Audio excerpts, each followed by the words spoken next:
పెళ్ళి 8 సంవత్సరాలు అవుతుంది కదా. ఈ 8 సంవత్సరాలలో నీకేం అర్థమైంది? అరే పెద్ద సమస్య వచ్చి పడిందే, ఇప్పుడు ఏం చేద్దాం? చెప్పడం కాదు, పాట పెట్టి వినిపిస్తా విను, అర్థమవుతుంది. ఓకే. ఈ పాట విను.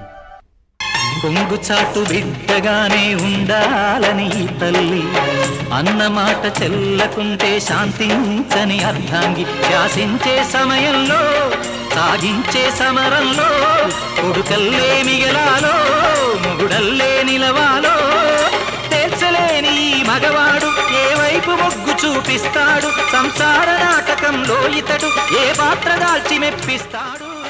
అంతేగా అంతేగా. ఇది నా ఒక్కడికి అర్థమైంది కాదు, పెళ్ళైన ప్రతి ఒక్కరికి అర్థమైంది ఇదే. ప్లీజ్ సబ్స్క్రైబ్ అవర్ క్యూటమ్మా వీడియోస్. అలాగే ఈ సాంగ్ ఏ మూలుగా కామెంట్ చేయండి.